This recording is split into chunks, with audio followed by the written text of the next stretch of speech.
Assalamualaikum warahmatullahi wabarakatuh. Alhamdulillah. Wassalatu wassalamu ala rasulillah. Segala puji dan puja kehadirat Allah subhanahu wa ta'ala. Juga salawat dan taslim kepada Nabi besar Muhammad sallallahu alaihi wasallam.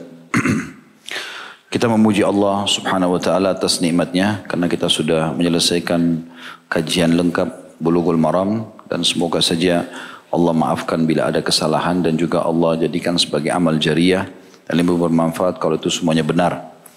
Dan pada hari ini insya Allah pertemuan perdana kita membedah buku lain yang ditulis oleh Abdul Azim bin Badawi Al-Khalafi. Ini 40 karakteristik mereka yang dicintai oleh Allah berdasarkan Al-Quran dan Sunnah. Dan seperti biasa saya selalu sarankan kalau membedah buku seperti ini alangkah baiknya memang kalau ada pemandunya sehingga bisa lebih dipaparkan panjang lebar karena biasanya orang jenuh kalau membaca buku tebal, maka dengan dibedah insya Allah jauh lebih besar manfaatnya. Kemudian setiap belah atau beli buku yang pertama dilihat daftar isi dulu, karena daftar isi itu adalah ringkasan dari apa yang ada di dalam. Sehingga pada saat teman-teman baca daftar isi, mana kira-kira yang paling menggelitik judulnya, itu yang dimulai baca. Dan insya Allah dari situ nanti secara otomatis akan kita selesaikan bukunya. Itu pada saat baca sendiri tentunya. Tapi kalau dibaca seperti ini, maka juga alangkah baiknya dibaca daftar isi, tapi tidak jadi patokan untuk harus dimulai dari judul yang disukai. Karena bedah buku harus mulai dari awal. Setelah ada pengantar penulis, ada daftar isi, ada muqaddimah, maka kita nanti akan membahas pada hari ini beberapa judul dari halaman 1 sampai 12 insya Allah. Para kekasih Allah itu siapa? Kedudukan cinta, cinta Allah terhadap hambanya adalah karunia dan cinta hamba terhadap Rabbnya adalah nikmat. Kemudian cinta Allah terhadap hambanya adalah salah satu sifatnya yang wajib adanya dan wajib diimani tanpa permisalan, pengingkaran, pemelencengan dan juga tanpa menanyakan cara dan bentuknya. Pengaruh-pengaruh cinta, buah-buah cinta. Cinta kepada Allah adalah fardu ain atau kewajiban secara individu. Sebab-sebab yang mendatangkan cinta hamba terhadap Rabbnya dan juga tanda-tanda kejujuran cinta kepada Allah. Ini semua akan insya Allah kita coba bahas pada pertemuan kita sekarang. Dan pertemuan akan datang kita akan masuk ke golongan pertama yang Allah cintai secara global adalah orang-orang yang bertaubat. Di bawahnya banyak subjudul yang akan dibahas insya Allah. Golongan kedua adalah orang-orang yang mensucikan diri. Golongan yang ketiga orang-orang yang berbuat kebaikan. Juga semua ini ada sub-subjudulnya tentunya. Kemudian golongan keempat orang-orang yang mengikuti syariat. Juga ada subjudulnya. Golongan kelima orang-orang yang sabar. Golongan keenam orang-orang yang bertakwa. Golongan ketujuh orang-orang yang bertawakal. Apa saja itu, apa makna tawakal dan juga siapa saja mereka. Golongan kedelapan orang-orang yang berlaku adil atau qasid atau muqsid. Ya. Kemudian golongan kesembilan adalah orang-orang yang berjihad di jalan Allah. Golongan ke-10 orang-orang yang senang membaca Qul huwallahu ahad secara khusus surah ini. Kemudian golongan ke-11 orang-orang yang hanya bersumpah atas nama Allah. Golongan ke-12 orang mukmin yang kuat. Kemudian golongan ke-13 orang-orang yang senantiasa melaksanakan amalan sunnah dan juga nafilah tambahan. Ke-14 golongan ke-14 orang-orang yang zuhud. Nanti dijelaskan apa itu makna zuhud dan perkataan para ulama salaf. Kemudian dalil-dalilnya dan seterusnya. Golongan ke-15 orang yang paling bermanfaat bagi manusia yang lain. Ini juga ada subjudulnya. Golongan ke-16 pemilik kelembutan atau orang yang suka dengan lemah lembut. Golongan ke-17 orang-orang yang berbakti terhadap ibu bapaknya. Golongan ke-18 orang-orang yang saling mencintai karena Allah. Golongan ke-19 orang-orang yang mencintai para sahabat Rasulullah sallallahu alaihi wasallam.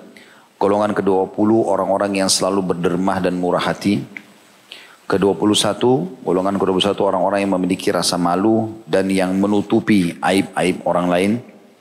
Golongan ke-22 orang-orang yang sabar dan konsisten, istiqomah. Golongan ke-23 orang-orang yang jujur dan amanah. Golongan ke-24 orang-orang yang rendah hati. Golongan ke-25 orang-orang yang suka berpenampilan rapi dan bersih. Golongan ke-26 orang-orang yang menangis karena takut kepada Allah. Golongan ke-27 orang-orang yang hanya berbicara dengan ucapan yang mengandung zikir kepada Allah dan berdiam tidak membicarakan yang lainnya. Golongan ke-28 orang-orang yang beriman. Golongan ke-29 orang-orang yang menjaga silaturahim dengan arham mereka. Arham jamak daripada rahim, artinya orang yang tidak boleh dinikahi. Golongan ke-30 orang-orang yang suka melaksanakan amar ma'ruf dan nahi mungkar. Suka menyuruh pada kebaikan dan melarang kemungkaran. Golongan ke-31 orang-orang yang mengerjakan keringanan dari Allah. Setiap kali Allah kasih dia rukhsah atau keringanan, dia menerimanya. Dengan tidak menganggap remeh tentunya. Kadar pahala nanti ada bahasan juga. Golongan ke-32 orang-orang yang suka memaafkan. Kemudian golongan ke-33 orang yang tetap melaksanakan sholat. Kemudian golongan ke-34 orang-orang yang paling berakhlak baik atau orang yang berakhlak baik. Golongan ke-35 orang-orang yang memberi kemudahan kepada orang lain. Nanti ada rinciannya tentu dan dalil-dalilnya, contoh-contohnya. Golongan ke-36 orang-orang yang jujur lagi benar atau as-sadiqin. Golongan ke-37 orang-orang yang mengadakan perdamaian antara manusia. Golongan ke-38 orang-orang yang beribadah pada 10 hari pertama bulan Zulhijjah. Golongan ke-39 orang-orang yang berilmu, para ulama, para da'i. Dan golongan ke-40 orang-orang yang mati dalam keadaan zikir kepada Allah. Ini kurang lebih 40 karakter yang disebutkan oleh penulis yang akan dirincikan tentu oleh beliau. Ya. Dalam mukaddimah, kita akan mulai bismillah. Mukaddimah ini para kekasih Allah. Tentu teman-teman begini memahaminya. Saya yakin kita sudah pernah mencintai orang. Itu tidak asing. Seperti apa gambarannya? Sulit kita menggambarkan. Tapi ada kecenderungan, ada perhatian ekstra, ada kehati-hatian untuk supaya tidak menyakiti hatinya. Gitu kan? Atau menjaga sikap. Itu semua bagian daripada cinta itu sendiri. Tapi makna cinta umumnya, kalau di alam manusia, loyalitas. Kapan orang itu loyal, selalu mendahulukan orang yang dia cintai dalam segala hal, selama itu kebaikan, maka dikatakan dia mencintainya. Jadi nggak benar kalau suami istri mengatakan, saya cintai kamu, atau saya mencintai kamu, atau sebaliknya, suami bilang sama istri, atau istri bilang sama suaminya, kemudian pada saat bangkrut suaminya ditinggal, atau pada saat sakit ditinggal, atau pada saat istrinya lagi sudah tua misalnya, sudah ditinggal, atau apa sajalah yang kira-kira bukan ada udzur syar'inya, maka berarti tidak ada cinta di situ. Karena butuh loyalitas, pengorbanan. Kalau kita hubungkan dengan Allah Subhanahu wa taala berarti kita loyal dengan Allah Subhanahu wa taala. Tapi kalau dari Allah Subhanahu wa taala, Allah bukan masalah loyalitas, tapi Allah Subhanahu wa taala akan menaungi dan memberikan karunia-Nya kepada hamba tersebut. Rasionalnya, kalau misalnya ada orang mencintai kita, saya yakin orang yang mencintai itu akan berusaha berkorban apa saja. Dan kita selalu nyaman di dekat dia karena dia selalu punya perhatian ekstra, dia selalu menanyakan kabar, dia selalu memenuhi kebutuhan, dia mendahulukan diri kita. Kita kalau curhat dengan dia, dia selalu mendengarkan. Maka keindahan itu sebenarnya seseorang hamba dianjurkan untuk mengalihkan kepada Allah Subhanahu wa taala. Makanya saya pernah bahasakan di beberapa kajian yang lain, curhat itu hanya kepada Allah. Artinya coba semua menuangkan apapun yang kita sedang keluh kesahkan kepada Allah. Itu puncak daripada bentuk cinta kita kepada Allah. Kalau manusia hanya bisa konsultasi. Jangan pernah curhat dengan manusia. Karena sebagaimana dikatakan oleh para sahabat Nabi Ridwanullahi alaihim. Kalau nggak salah ini statement Hudzaifah bin Yaman radhiyallahu anhu. Yang beliau mengatakan jangan kau berkeluh kesah sama manusia. Karena manusia cuma dua keadaan. Kalau dia bisa teman atau lawan. Kalau dia teman, maka kau akan menambah susah dia. Karena dia memikirkan permasalahanmu. Kalau dia lawan, dia akan gembira dengan kesedihanmu. Misalnya antum punya masalah, antum cerita sama orang tua. Orang tua kita pasti memikirkan itu jadi beban pikiran bagi dia. Maka ini berarti menambah beban buat dia. Semestinya nggak usah diceritakan. Kecuali kita hanya konsultasi saja. Misal memang dia ahli di bidangnya. Dan ahli di bidang itu misalnya penyakit badan ke dokter. Penyakit masalah keimanan, hati, segala macam kepada para da'i dan ulama. Selebihnya kalau mau konsultasi masalah bangunan kepada ahli bangunan segala macam itu oke. Yang penting jangan pernah curhatkan. Artinya menyampaikan semua keluh kesah, bercerita sekian lama kepada manusia. Tidak ada gunanya. Berapa kali ada orang seperti ini menghadapi masalah begitu dia sampaikan. Dan akhirnya orang itu mengetahui semua masalah dia. Satu waktu berbalik menjadi bumerang. Akhirnya mengetahui semua kedoknya, mengetahui semua permasalahan dia. Padahal ternyata dia percaya sama orang itu. Ini kenapa? Karena dia menyampaikan kepada manusia. Tidak ada gunanya. Baik pasangan suami istri pun begitu. Terjadi cerai akhirnya dia menjadikan senjata apa yang dia tahu tentang pasangannya. Itu keburukan akhlak yang luar biasa. Itu kenapa? Karena kita lampiaskan pada teman-teman kita atau para pasangan dan segala macam. Jadi cukup konsultasi. Kalau ada masalah apa? Misalnya sakit nih seorang istri, dia bilang sama suaminya, saya sakit, bisa nggak temani saya ke dokter? Itu konsultasi. Atau kalau suaminya dokter boleh dia tanya, saya sakit ini kira-kira obatnya apa? Udah, sebatas itu saja. Jangan semuanya diluapkan di situ. Kita harus lihat juga keadaan fisik, ya, jiwa pasangan kita. Dia bisa nggak menerima? Dia nanti satu waktu jadi senjata nggak ini? Dan seterusnya. Maka lebih baik kita tidak menceritakan apa-apa. Saya sampai sekarang tidak menceritakan semua masalah yang saya hadapi dengan istri saya. Karena saya tahu dia sudah banyak beban. Dia ada beban masalah anak-anak, masalah rumah. Untuk apa saya ceritakan? Cukup saya ketahui beberapa hal mungkin. Yang mungkin dia tanyakan atau apa baru. Kalau enggak. Saya cukupkan dengan saya tahu antara saya sama Allah SWT. Sujud sama Allah, keluh kesah, Allah berikan jalan keluar kok. Malah itu yang paling tepat, seperti itulah. Tidak ada yang tahu. Wudu, sholat, seperti itulah. Kurang lebih ini bahasannya nanti. Tujuannya nanti, kitab ini pada saat kita selesaikan, antum sampai pada titik itu. Bagaimana memunculkan rasa cinta kepada Allah, hanya curhat kepadanya, bergantung kepadanya, memohon kepadanya, dan tidak pernah lagi bergantung pada manusia. Ya, seperti itu. Penulis mengangkat di sini, dalam mukaddimah beliau, masalah para kekasih Allah judulnya. Firman Allah SWT dalam surah Al-Maidah ayat 54. Karena ini kajian kitab, maka kita baca dari awal. Kalau ada yang perlu saya tanggapi dari paragraf. Kalau tidak kita akan lewati. Maksudnya saya akan baca saja. Allah Subhanahu wa taala berfirman, A'udzu billahi minasyaitonir rajim. Ya ayyuhalladzina amanu man yartadda minkum 'an dini fasawfa ya'ti Allahu biqaumin yuhibbuhum wa yuhibbuna. فسوف يأتي الله بقوم يحبهم ويحبونه وأذلة على المؤمنين عزة على الكافرين يجاهدون في سبيل الله أذلة على المؤمنين عزة على الكافرين يجاهدون في سبيل الله ولا يخافون لومة لائم ذلك فضل الله يؤتي من يشاء والله واسع عليم. Hai orang-orang beriman, barang siapa di antara kamu yang murtad dari agamanya, maka kelak Allah akan mendatangkan satu kaum yang Allah mencintai mereka dan mereka pun mencintainya. Ini saksi bahasan sebenarnya bagaimana Allah memang membahasakan dia bisa mencintai hambanya, hambanya pun bisa mencintainya. Berarti ada poin itu yang akan kita titik beratkan. Karena ini kita bicara tentang kekasih Allah. Makna ayat ini adalah, hai orang beriman, siapapun yang murtad nanti, keluar dari agama, nasihati. Tidak mau dengar, tinggalkan saja. Agama tidak butuh dengan dia. Dia yang butuh dengan agama. Ada yang murtad, ya sudah. Berikan nasihat ini nggak boleh dalam Islam. Harusnya kau kembali. Tidak mau dengar, ya sudah. Gitu kan? Tidak perlu kita merengek-rengek mengajak dia segala macam. Allah mengatakan itu dan Allah menjanjikan dalam ayat ini, barang siapa yang murtad di antara kamu dari agamanya, maka Allah akan datangkan kaum. Dan kaum ini 3 orang ke atas. Baru disilakan dengan kaum. Berarti kalau 1 orang murtad di antara kalian, Allah ganti nanti itu orang yang murtad dengan 3 orang minimal atau lebih. Bisa 100, bisa 1000 penggantinya dia. Yang sifatnya Allah mencintai mereka. Mereka pun mencintai Allah. Artinya loyalitasnya sangat tinggi. Yang bersikap lemah lembut terhadap orang-orang mukmin, yang bersikap keras terhadap orang-orang kafir, yang berjihad di jalan Allah, yang tidak pernah takut kepada celaan orang yang suka mencelah hanya karena mereka istiqomah, hanya karena penampilannya. Ya, mereka dianggap ini garis keras lah, mereka dianggap inilah, dianggap itulah, ketinggalan zaman, tidak modern atau apalah istilah. Mereka tidak peduli dengan itu, itulah karunia Allah. Dan yang dia berikan kepada siapa yang dikehendakinya. Dan Allah maha luas pemberiannya, lagi maha mengetahui. Ini baru terjemahan ayat.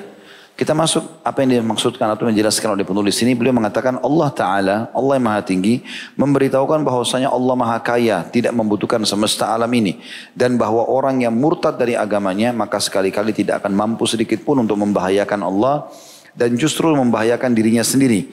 Dan bahwa Allah memiliki hamba-hamba yang ikhlas dan benar dalam keimanan mereka. Yang mana Allah yang maha pengasih lagi maha penyayang telah menunjuki mereka. Dan dia telah berjanji akan mendatangkan mereka.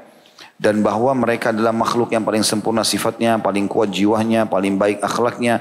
Yang mana sifat mereka yang paling agung adalah bahwa Allah mencintai mereka dan mereka mencintai Allah.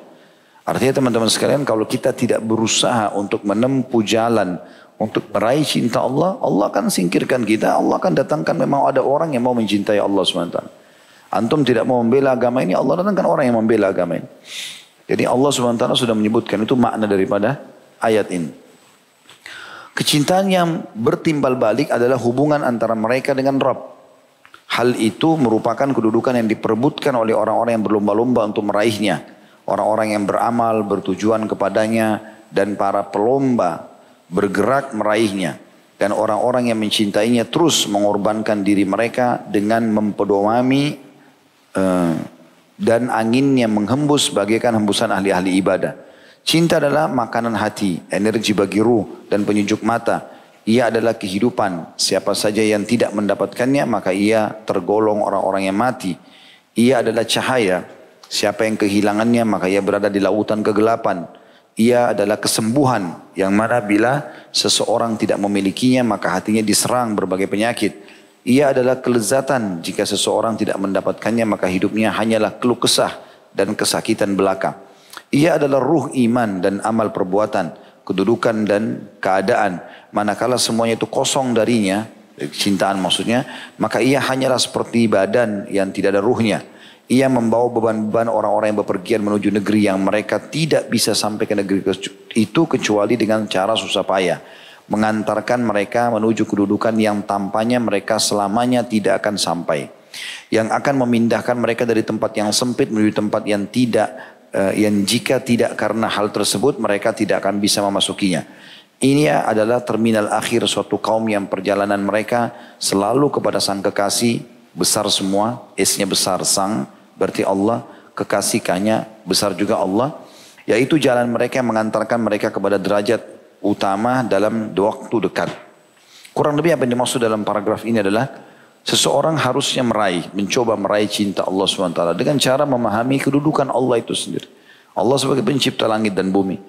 Siapapun di depan kita, istri, suami, teman, siapa saja yang dekat sama kita atau musuh kita, semua itu adalah makhluknya Allah SWT. Kalau kita ingin kebaikan dari orang yang kita cintai, minta kepada Allah, Allah bisa menggerakkan dia. Kalau kita ingin diselamatkan dan dimenangkan dari musuh kita, minta kepada Allah, Allah akan berikan kepada kita. Gak ada sesuatu yang bisa menghalangi antara kita dengan target. Ya, kalau orang dekat dengan Allah Subhanahu Wa Taala dan sebaliknya yang beliau maksudkan, kalau orang jauh dari Allah Subhanahu Wa Taala maka jauh dari semua targetnya. Ada orang kadang-kadang yang sering saya bahasakan itu menjadikan Allah itu nomor kesekian. Nanti kalau sudah betul-betul darurat baru dia minta kepada Allah Subhanahu Wa Taala. Kalau tidak maka dia tidak minta kepada Allah. Dia masih terus bergantung pada makhluk atau manusia dan ini yang menjauhkan dia kepada atau dari Allah Subhanahu Wa Taala. Cinta Allah kepada seorang hamba dari hamba-hambanya adalah perkara yang mana niatnya tidak dapat diukur kecuali oleh orang yang mengerti akan Allah Ta'ala beserta sifat-sifatnya sebagaimana Allah menyandangkan sifat bagi dirinya.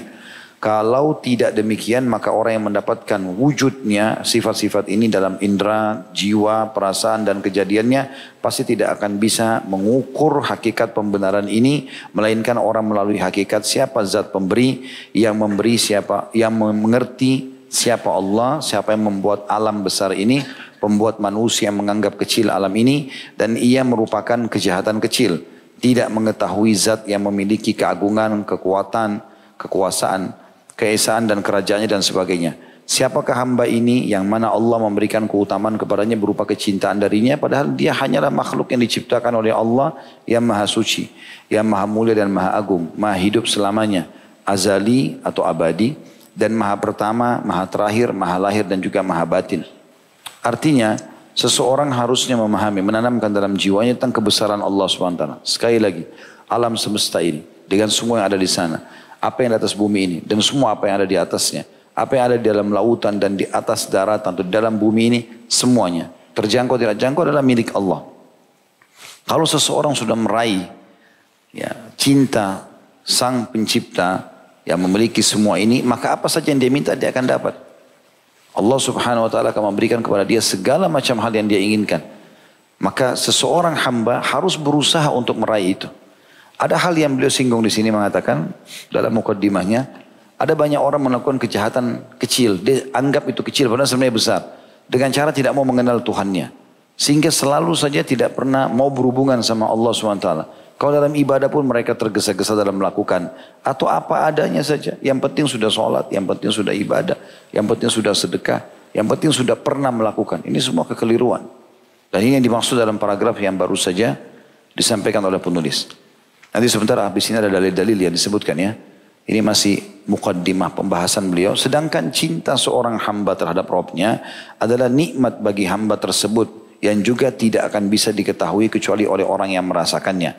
Apabila kecintaan Allah terhadap seorang hamba dari hamba-hambanya merupakan perkara yang besar dan keutamaan yang banyak, maka sungguh limpahan nikmat yang Allah berikan kepada hamba berupa hidayah untuk mencintainya dan menjadikannya mengerti Allah sebagai rasa yang sangat indah yang mana tidak ada yang dapat menyamai dan menyerupainya adalah limpahan nikmat yang agung yang besar serta merupakan keutamaan yang melimpah dan juga banyak. Ibnu Taimiyah rahimahullah pernah dipenjara, ditangkap karena keimanannya dan banyak sekali murid-muridnya, jamaah yang diajar sama dia, sampai raja ketakutan jangan sampai nanti masanya ini bisa mengganggu kerajaan dia. Lalu dipenjara lah. Ternyata di penjara hampir seluruh orang yang ada dalam penjara, orang-orang jahat itu menjadi muridnya. Belajar dengan dia dan makin dekat, beribadah dan jadi baik gitu. Lalu pada saat ditanya, apakah anda tidak merasa terganggu dengan di penjara seperti ini? Terkekang di sebuah ruangan, tidak bisa menghirup udara di luar, jauh dari keluarga. Maka dia menjawab kalimat, dia mengatakan rahimahullah, andai saja raja yang zalim ini dan raja-raja dunia ini semua mengetahui bagaimana kenikmatan dalam hati kami karena keimanan ini. Nikmatnya merasakan dalam keadaan susah dan sedih ini. Karena tahu ada Tuhan Allah dan tidak terjadi kecuali dengan takdir Allah. Maka mereka akan membelah dada-dada kami lalu mengambilnya dengan cara paksa. Tapi mereka tidak mengerti itu. Maknanya orang beriman dalam setiap keadaannya karena dia tahu ada Tuhannya. Tidak akan terjadi sesuatu kecuali dengan izinnya. Maka itu apakah baik di depan mata dia atau buruk di mata dia, semuanya diterima. Semuanya diterima. Tidak ada sesuatu yang berat bagi dia. Saya pernah menceritakan kalau tidak salah kisah seorang sahabat Nabi. Itu dua kakinya puntung, dua tangannya puntung, matanya buta. Diceritakan bahwasanya beliau rahimahullah radhiyallahu anhu di sebuah kemah di padang pasir. Ya. Kemudian orang ini dijaga oleh anaknya. Duduk di atas tempat tidur, terbaring, tidak bisa bergerak apa-apa. Karena tangan kakinya puntung dan juga matanya buta. Maka datanglah seseorang musafir lewat di kemah itu. Lalu kemudian dia ingin cari sesuatu minuman ya, yang dia bisa hilangkan hausnya. Itu dia masuk, dia lihat pemandangan itu. Lalu dia mengatakan, setelah salam dijawab oleh sahabat Nabi ini. Waalaikumsalam. Kemudian dia mengatakan, saya seorang musafir, haus, butuh air. Bisa saya minta air? Kata orang itu, sahabat Nabi ini sebenarnya. Dia tidak tahu kalau ini sahabat. Lalu kemudian dia mengatakan, kayak seperti kamu lihat, saya buta. Saya nggak bisa melihat, tangan kaki saya puntung, saya nggak bisa membantu. Kalau ada air di sekitar kemah ini, ambillah. Kemudian setelah orang itu dapatkan ada gendi air, dia minum. Lalu sahabat Nabi ini yang sedang buta ini mengatakan, coba bantu saya, cari ada seorang anak laki-laki saya. Dia selalu khidmat dengan saya setiap hari dan lagi tidak ada di sini. Mungkin dia ada di sekitar kemah ini, coba cari. Kata orang ini, baiklah, saya akan coba cari. Kebetulan orang ini juga orang beriman. Allah SWT seakan-akan datangkan dia di situ. Kemudian dia keluar dari kemah, dia cek di sekitar kemah, dia temukan ada satu jasad manusia, sudah habis sebagian besar badannya dimakan oleh singa. Lagi digerogotin sama singa, sudah mati. Kata dia, saya sangat yakin ini anaknya. Tidak ada orang lain soalnya. Pasti ini anaknya orang ini. Bagaimana caranya saya membahasakan pada orang ini? Sudah buta matanya, kaki tangannya puntung. Bagaimana caranya membahasakan ke dia? Bisa dia terima atau enggak? Terus berkecamuk di benaknya sampai dia bilang, sudah saya tawakal Allah. Coba masuk bicara. Dia masuk lalu dia mengatakan, wahai bapak tua, apakah anda tahu kisah Nabi Ayub alaihissalam? Kata orang itu, tentu saja. Tentu ini sahabat Nabi ya, terakhir nanti boleh dia tahu. Tentu saja. Bukankah dia sudah diuji oleh Allah 20 tahun kena penyakit kusta. Dan orang semua menjauhinya. Kata orang itu, sahabat itu, iya. Bukankah 12 anak laki-lakinya semuanya keruntuhan bangunan dan mati tiba-tiba dalam sehari? Iya. Bukankah semua hewan ternaknya, pertanian, perkebunannya semua kena hama. Sehari langsung habis semuanya. Kata dia, iya. Lalu bagaimana Ayub? Kata orang ini. Sahabat Nabi ini mengatakan, dia bersabar. Karena dia tahu itu adalah pahalanya. Kata orang ini, kesempatan saya bahasakan. Bersabarlah. Karena saya menemukan jasad anak anda dimakan oleh singa. Mati. Tiba-tiba kata orang ini, saya kaget. Orang ini mengatakan, Alhamdulillah. Kata anak muda yang datang yang mengatakan, bagaimana bisa anak anda mati, anda mengatakan Alhamdulillah. Dia bilang, Alhamdulillah. Karena memang Allah telah memudahkan dia berkhidmat dengan saya sekian tahun. Dan baru saja berapa hari Allah ambil. Tapi kan Anda buta. Tidak ada yang bisa berkhidmah. Dia mengatakan Alhamdulillah. Nikmat Allah yang terbesar yang saya tidak bisa lupakan. Lisan saya masih bisa berzikir. Walaupun tangan saya puntung, kaki saya puntung. Kemudian mata saya buta. Kata anak muda ini. Saya belum pernah menemukan ada orang seperti ini. Lalu tiba-tiba dia syahadat. Asyhadu an la ilaha illallah. Wa anna Muhammad Rasulullah, meninggal dunia. Dia bilang saya cek mati. Tutup dengan selimut. Lalu saya coba keluar dari kemah teriak-teriak. Tolong ada orang meninggal. Nah ini di padang pasir. Ada 4 orang penunggang kuda lewat dari jauh, jalan. Kemudian mendekati kemah dengan pakaian-pakaian seperti orang-orang kerajaan, seperti pejabat-pejabat pemerintah gitu. Tapi zaman dulu menunggangi kuda. Kemudian dia tahan, waktu ditahan mampir. Kenapa kamu? Kata mereka berempat, ada orang buta di sini. Kakinya puntung, tangannya puntung, anaknya mati dimakan singa, meninggal dunia. Tolong bantu saya kuburkan. Mereka berempat turun. Begitu mereka masuk dalam kemah, dibuka selimutnya. Keempat-empatnya menangis, menciumi jenazah itu. Anak muda ini kaget. Ada apa? Siapa orang ini? Siapa kalian ini?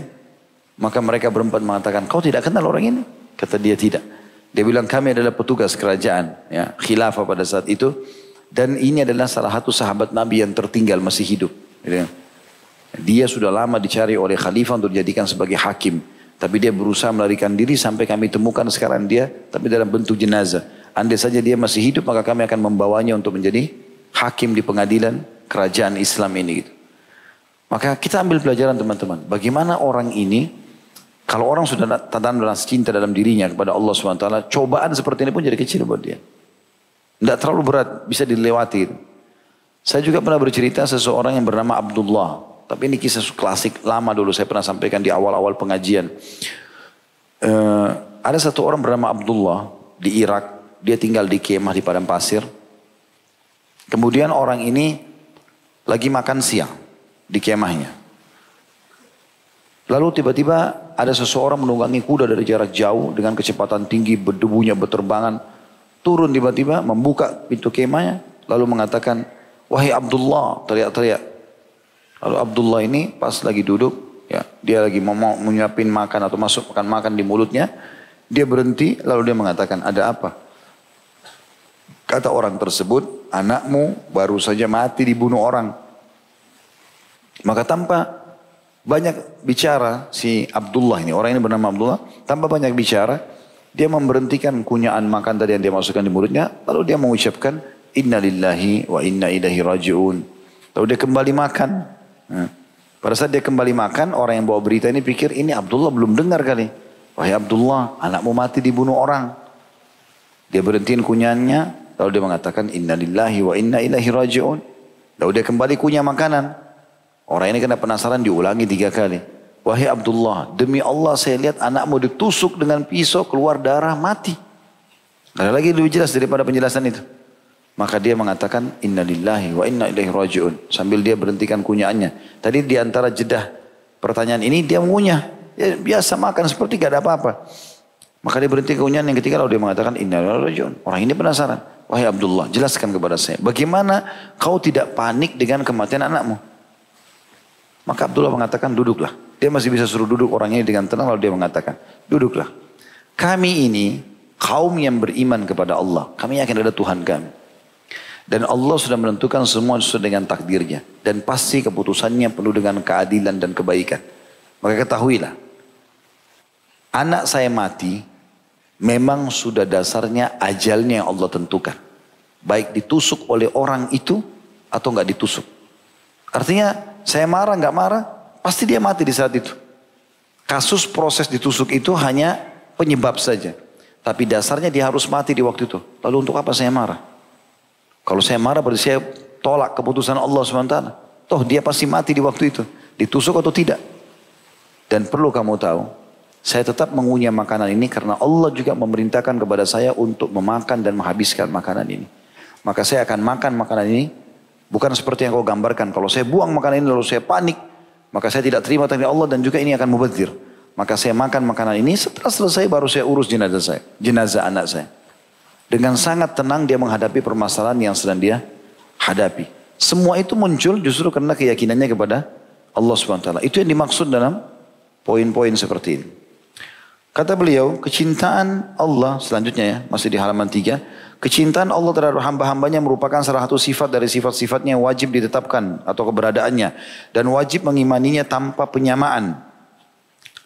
Tamthil. Ya. Juga pengingkaran atau ta'til. Penyelewengan atau tahrif. Dan tanpa ada pertanyaan bagaimana takif.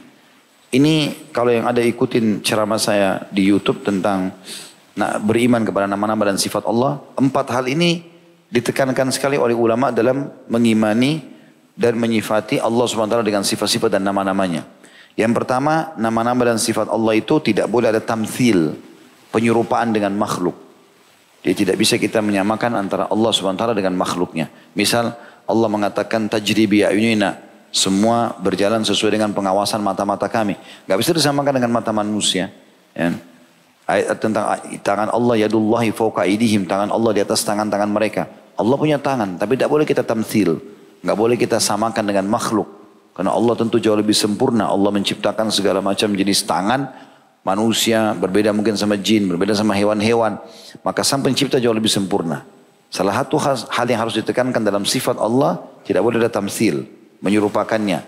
Kemudian ta'til, menolak. Karena nggak masuk akalnya ditolak. Ya, dialih-alihkan makna. Allah turun di sepertiga malam. Kayaknya bukan Allah yang turun tuh. Turun rahmatnya. Gimana caranya? Nabi SAW mengatakan Allah turun. Kalau tertinggal sepertiga malam di langit bumi. Bagaimana ya kita tidak tahu. Tapi kita yakini Allah turun. Karena Allah bertanya setelah itu. Ada enggak orang yang meminta ampun maka saya ampun. Ada yang punya hajat saya penuhi. Ada yang minta tolong saya tolong. Berarti kan Allah turun ke bumi kemudian bertanya. Dengan kemahasempurnaannya. Maka kita tidak mentaktil, tidak menolak itu. Tidak ada juga tahrif, mengalihkan makna. Dan juga tidak boleh ada takif, menanyakan bagaimananya. Semua itu berdasarkan firman Allah SWT dalam surah Asy-Syura ayat 11. A'udzu billahi minasyaitonir rajim, laisa kamitslihi syai'un wa huwas samiul basir. Tidak ada sesuatu pun yang serupa dengan dia, dianya besar Allah dan dialah yang Maha mendengar lagi Maha melihat. Al-Quran dan As-Sunnah syarat menyebutkan siapa saja yang Allah cintai dari hamba-hambanya yang beriman dan menyebutkan pula apa saja yang Allah cintai dari perbuatan, perkataan dan akhlak mereka. Dalam Al-Quran disebutkan misal contoh Al-Baqarah 222, A'udzu billahi minasyaitonir rajim, innallaha yuhibbut tawwabin wa yuhibbul mutatahhirin. Sesungguhnya Allah menyukai orang-orang yang bertaubat. Ini ada bahasa nanti sendiri bagaimana ciri orang bertaubat, kisah-kisah nyata tentang berhubungan dengan masalah itu. Di pasal-pasalnya sendiri nanti insya Allah. Kemudian dan menyukai orang-orang yang suka mensucikan diri. Maksudnya orang yang bersih, suka dengan kerapian, kebersihan. Maka nanti ada salah satu pasal tadi yang sudah kita sebutkan.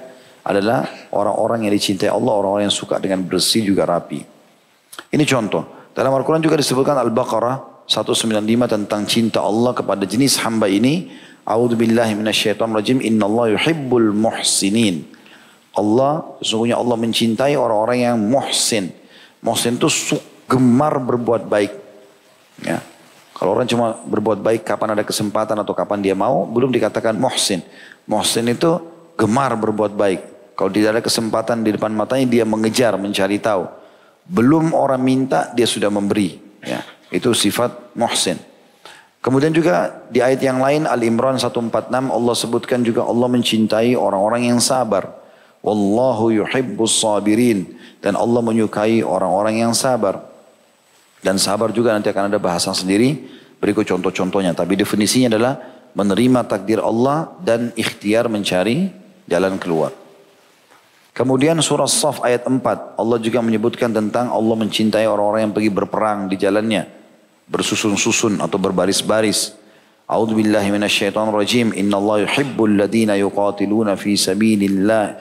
Innallaha yuhibbul ladzina yuqatiluna fi sabili saffan ka'annahum bunyanun marsus. Sesungguhnya Allah mencintai orang-orang yang berperang di jalannya. N-nya besar kata ganti Allah. Dalam barisan yang teratur seakan-akan mereka suatu bangunan yang tersusun kokoh. Sedangkan dalam As-Sunnah diriwayatkan dari Abdullah radhiyallahu anhu. Ia berkata, saya bertanya kepada Nabi SAW. Ayyul amali ahabbu ilallah? Qala as-salatu ala waqtiha. Amalan apakah yang paling dicintai Allah? Maksudnya membuat Allah cinta dengan saya dan saya dapat balasan yang besar. Maka Nabi SAW menjawab, salat pada waktunya. Begitu azan, tidak ada negosiasi lagi. Langsung berhentikan semua, transaksi, berhentikan semua aktivitas, langsung sholat. Kecuali punya udzur syar'i. Di antaranya udzur syar'i misalnya orang yang menahan buang air besar, buang air kecil. Karena Nabi SAW mengatakan, janganlah kalian sholat sementara kalian menahan dua keburukan. Kalau kebelet, buat selesaikan baru sholat gitu kan. Atau udzur syar'inya misalnya tertidur. Atau dia lumpuh, tidak bisa sama sekali pergi sholat di masjid, dia cuma bisa sholat di tempat tidurnya dan seterusnya, ini masuk. Ya, mungkin dia harus menunda karena pengobatan atau karena operasi dan seterusnya. Ini semua masuk dalam udzur insya Allah.